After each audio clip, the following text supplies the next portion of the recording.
into rocket tranquility. We copy you on the ground. New possibilities are opening up for scientific cooperation between countries. 2, 1, 0.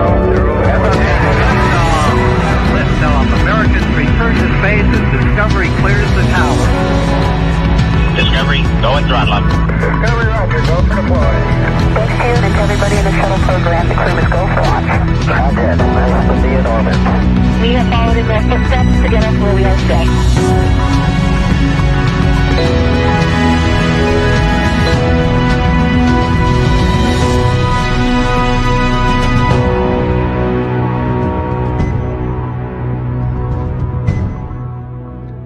Hello and welcome to this morning's post-splashdown briefing for NASA's SpaceX Crew 1 mission. NASA astronauts Mike Hopkins, Victor Glover, Shannon Walker, and JAXA astronaut Soichi Noguchi splashed down off the coast of Panama City, Florida this morning at 1:56 a.m. Central Time and will make their way back to Houston a little later this morning. The crew, which launched in November of last year, spent 168 days in space.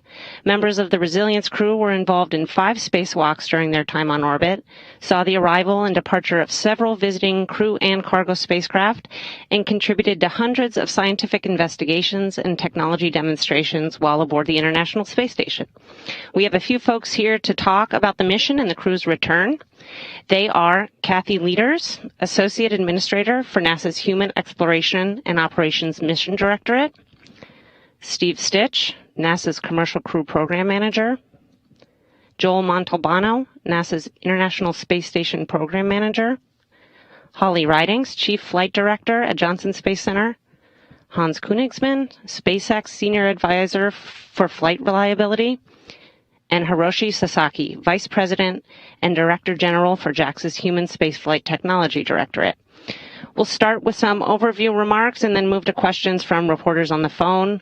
For those asking questions, please press star 1 to ask a question, and we'll also be taking some questions from those on social media using the hashtag AskNASA. Okay, we'll start with you, Kathy.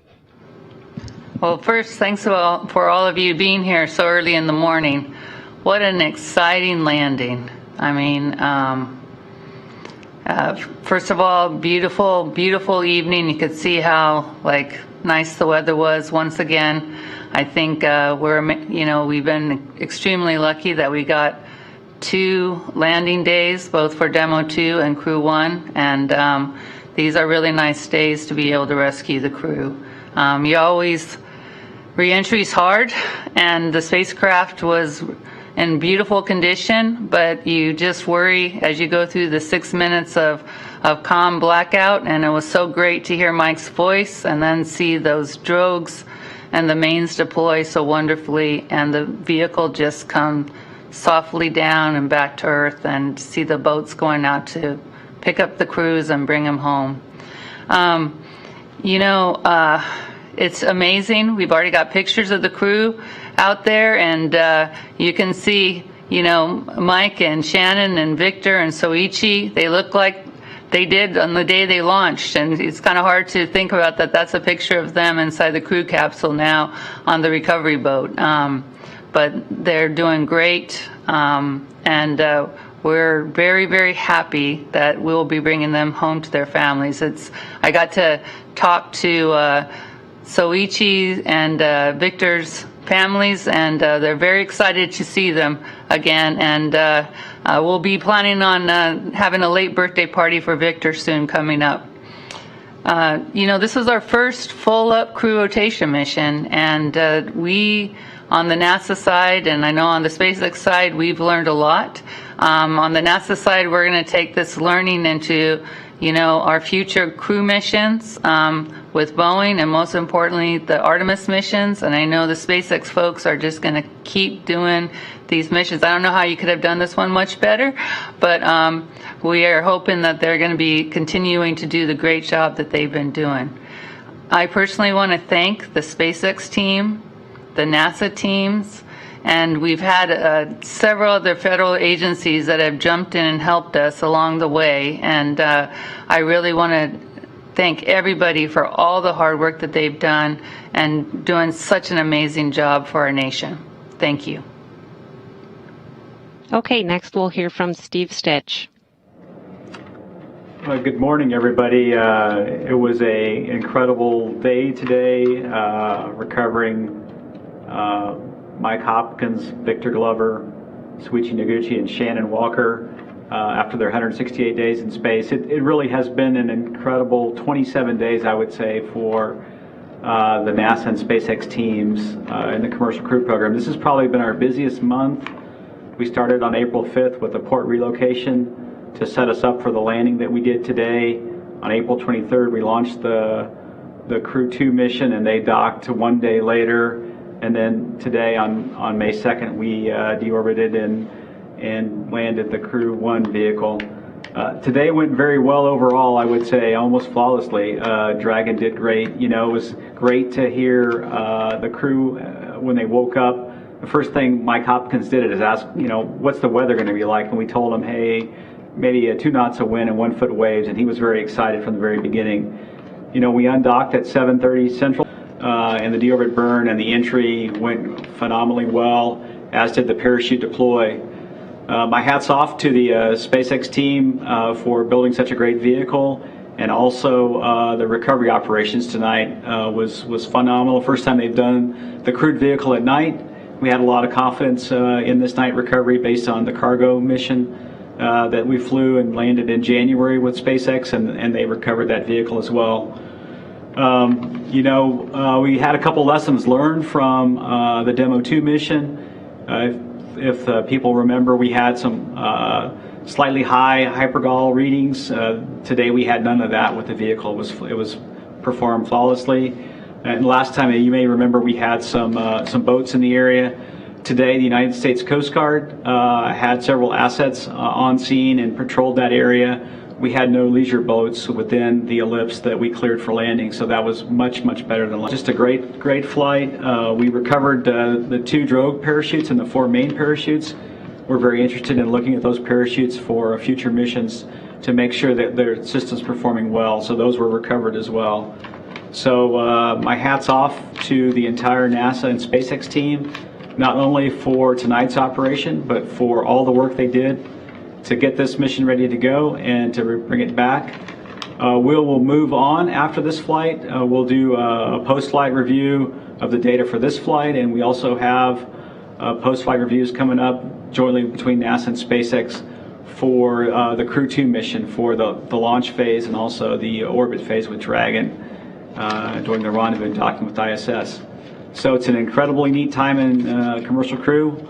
And after this, we'll move on to the Boeing mission, the OFT-2 mission, which will be in the August-September timeframe. And then, of course, we have another crew rotation coming up in the October timeframe, where we'll launch Crew 3 and bring Crew 2 home. So it's an exciting time. My hat's off to the entire team. Thank you. Okay, thanks, Steve. Next up is Joel Montalbano. Thank you, and welcome again to the post-landing press briefing. Truly just an outstanding mission. You know, an international effort that has participating countries across the globe working to make this mission successful. As you heard, 160 plus days on orbit, 160 plus days doing utilization and research, technology development for the Moon program, as well as low Earth orbit commercialization activities. And now with the Crew 1 team safely on home, Crew 2 and the Soyuz crew on orbit will continue those activities for the next 6 months, advancing what was started with Crew 1 and the Soyuz crew that was there during the Crew 1 work. So just, again, an outstanding mission. We look forward to seeing the smiling faces of the Crew 1 team back on Earth, talking to them about lessons learned and using those to advance our mission, to advance and make these missions even better and stronger in the future. So with that, huge thanks to everyone involved. And Rachel, I'll hand it back over to you. Thanks, Joel. And we'll go over to Holly Ridings. Well, good morning, everyone. And again, thanks for being at the post-splashdown press conference. It's an exciting time to be here talking to you. It's been a really great day for the operations that were conducted, you know, first with the undock and then our entry, descent, and the very successful landing.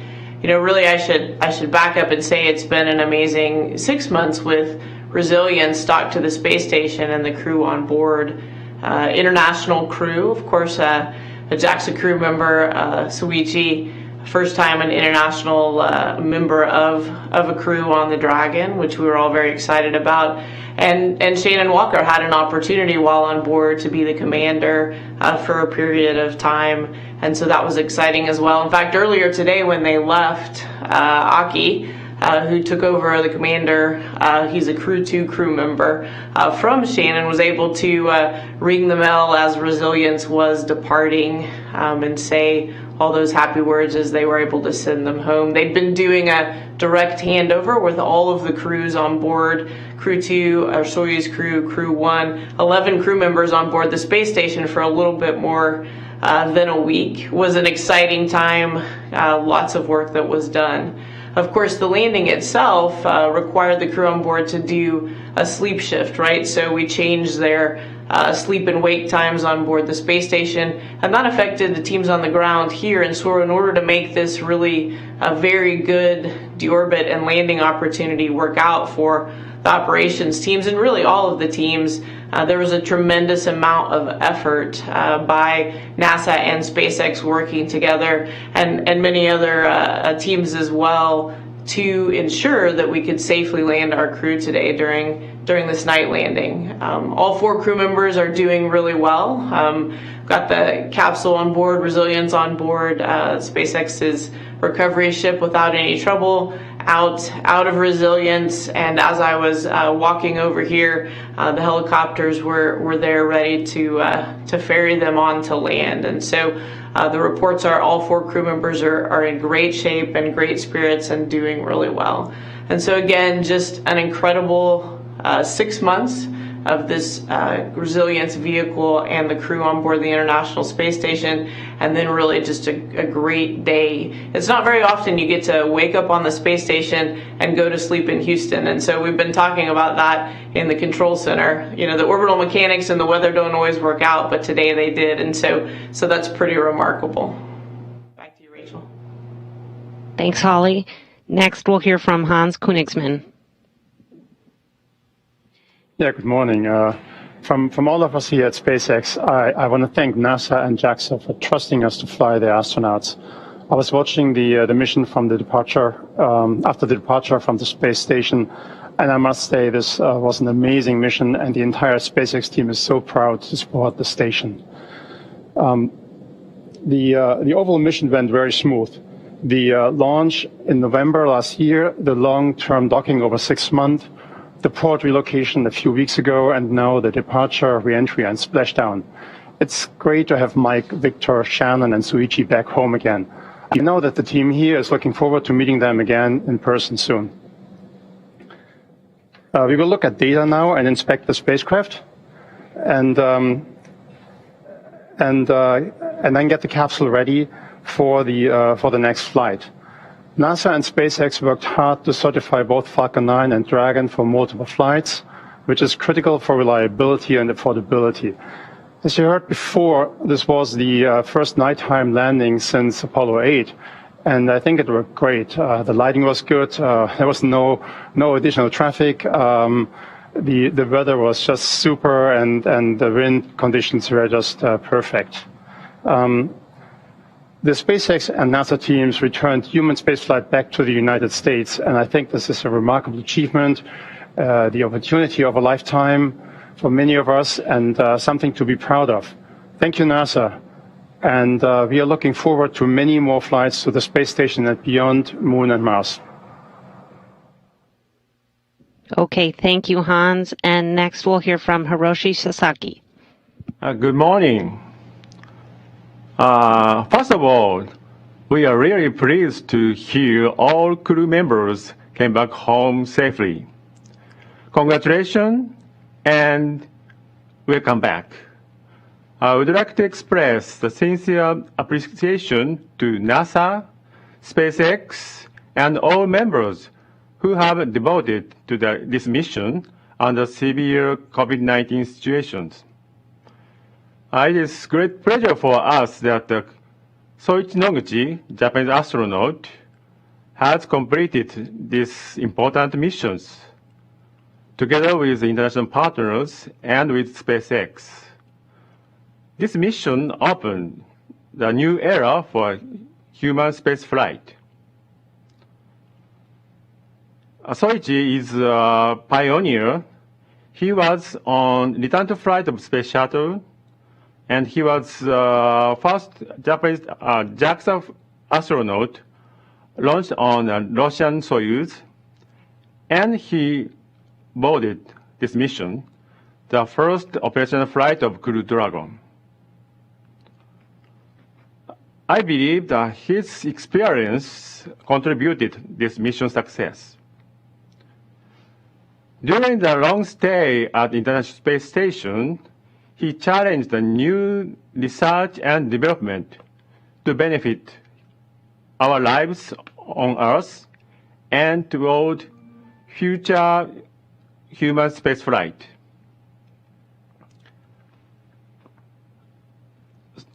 And Aki Hoshide will take over his job. We believe that the International Space Station is an important facility for humankind. We'd like to utilize the International Space Station maximum extent.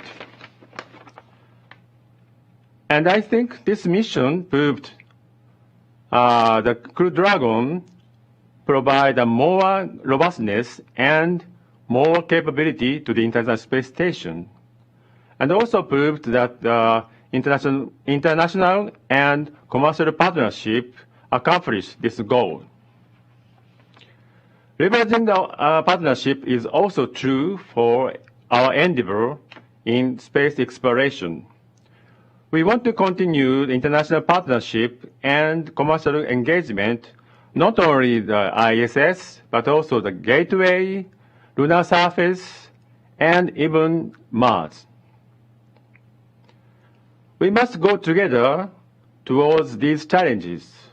And of course, JAXA will be joining this endeavor. Once again, congratulations on the return. Thank you. All right. Thanks for everyone's remarks. We'll start taking some questions from media dialed in. As a reminder, you can press *1 to get in the queue to ask your question. And we'll also take questions via the hashtag AskNASA on social media. So with that, we'll start with Marcia Dunn of the Associated Press. Hi, good morning. Another SpaceX Crew mission is in the books just in time for the 60th anniversary of Alan Shepard's Mercury flight. And the next crew flight coming up for SpaceX is privately purchased. And I'm hoping Kathy and Hans, if you could both comment on SpaceX leading the way, not just for NASA and commercial crew, but also for space tourism coming up. Thank you. Well, I'll just make a short remark and then I'll let Hans jump in. But I do think that this was really our goal when we set up commercial crew.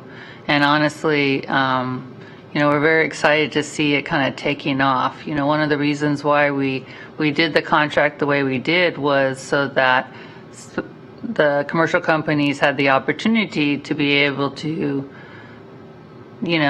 sell the capabilities that they develop to give us services to other folks, and so that the capabilities that we work so hard together on are then there and available for U.S. citizens or international citizens out there to be able to experience and be a space person too, and so our goal is one day that everyone's a space person, and so this is just an exciting first step for that, and we're very excited to see it starting to take off. Go ahead, Hans. Yeah. Thank you for that question. And this obviously is a big step going forward. We showed in the last missions that we can safely transport astronauts up and down with Dragon. We had a chance to learn important lessons and to improve reliability and make the operations very smooth. And today was a testament to the whole Dragon design team and operations team, and also the recovery team, and the execution was just perfect in my eyes. So I think going forward we're ready for this important step. We're ready for the private astronaut mission. I think the first mission in particular is a very special mission. They trained accordingly, and they.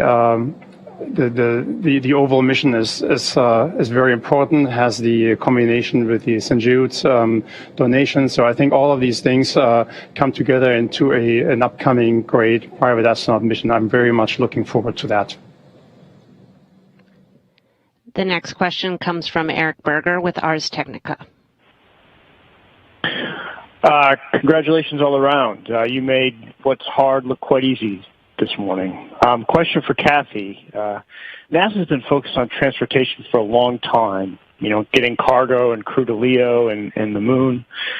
But now, you've kind of got transportation to LEO in hand, and with SLS Orion and Starship, you're starting to work on the moon. It seems like to me you can think more about operations. So what's it like, planning not just for the station, but the moon with SLS and Starship? You could potentially send hundreds of tons of cargo to the moon a year. So I'm wondering, Kathy, as you look beyond transportation to operations, is that exciting to you? I mean, what do you think about that? The fact that it's not so much transportation anymore you have to worry about, but actually capabilities, operations. Thanks. Yeah, I'd say we're still at the beginning steps of, continuing to make this look easy, but Joel and Steve have been doing a great job of that, along with SpaceX, right? But this is only our first, full-up operational mission, so we need to keep having the missions look like this. But you're right, Eric. It's very exciting that we're starting to lay in the foundations for these key capabilities, and hopefully with Artemis 1 mission and the uncrewed demonstration mission getting behind us, and then the crewed demonstration mission occurring soon after that, we are laying in the key foundational aspects with Gateway and beginning to lay in the demonstration for the human landing system to really lay the foundation for us going back to the moon and sustainably operating on the moon. And this isn't a dream anymore. We've got very, very concrete steps to go do that. And, Sasaki-san talked about that this is an international endeavor, and we have very solid plans and agreements and contracts out there to go make this happen. So I'll tell you, Eric, it's a great time to be the HEO AA. A lot of exciting things going on in HEO, and obviously, the landing today was one of them. Our next question comes from Chris Davenport with the Washington Post.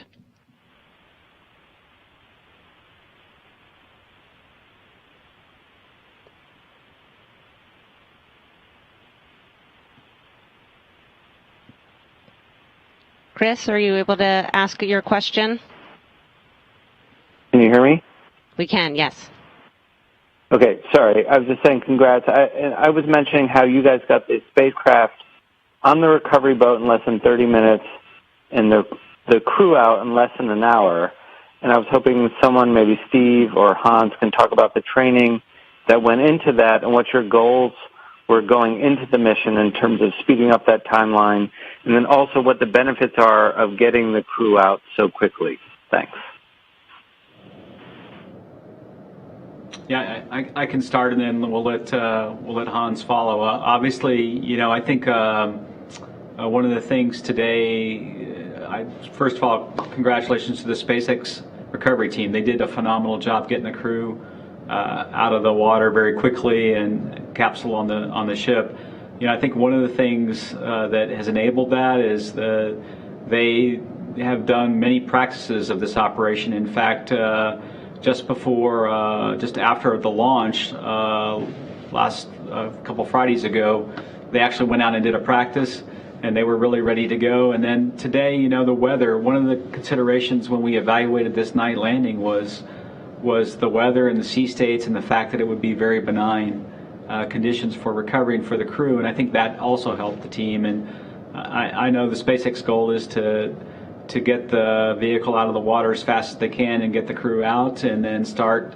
One of the things that we do once we get the crew back on the ship is a medical evaluation, and we start doing actually research as part of the space station program to see how the crew adapts to the Earth gravity, and that's important to us as well. And I'll turn it over to you, Hans, and see what you have to add.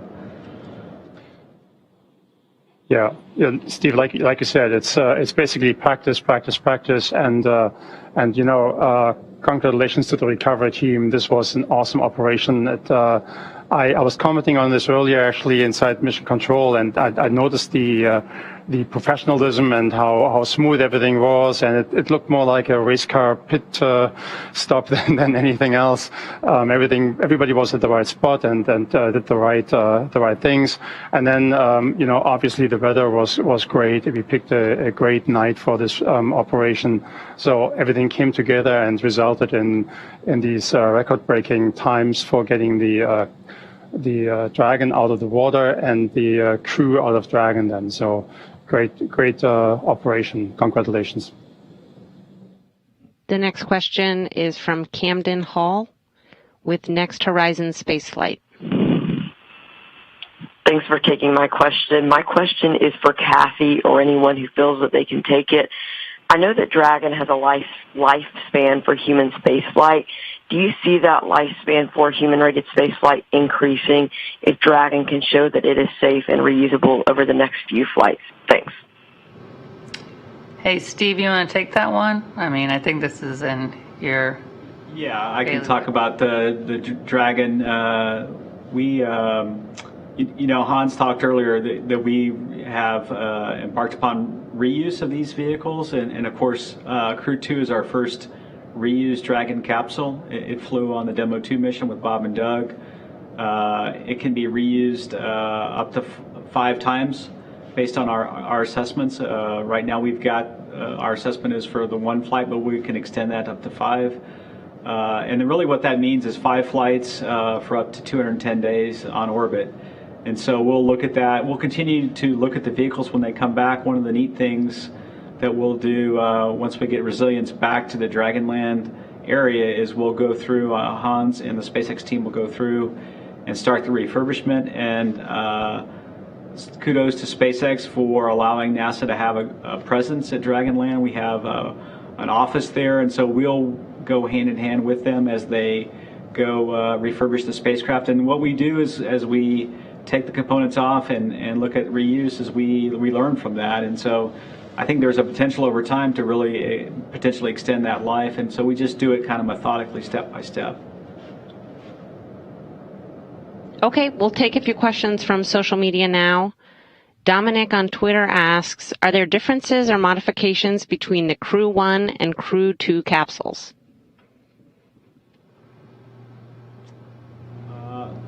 I can take that. There are a few modifications between Crew 1 and Crew 2 capsules. Mostly it's the same vehicle. There's some upgrades to the propulsion systems on Crew 2. For example, some of those upgrades actually allowed us to utilize a little more propellant and fly in a little bit higher wind on ascent. And so before we've had an onshore wind component that we've had to manage around, so one of the modifications improved that. Some of the software on the Crew 2 vehicle has been upgraded to improve abort capability and escapes downrange for ascent weather. There's a battery upgrade on that Crew 2 vehicle with a little bit improved lifetime on the battery and improved energy storage. And then, of course, we have a fly-around capability on the Crew 2 vehicle. So at the end of the mission today, we undocked from the Zenith port and did 3 maneuvers to go up and around station and below. That vehicle has the capability to go 360 degrees around the space station and then get good photography of all parts of the space station. So those are just some of the upgrades to the vehicle.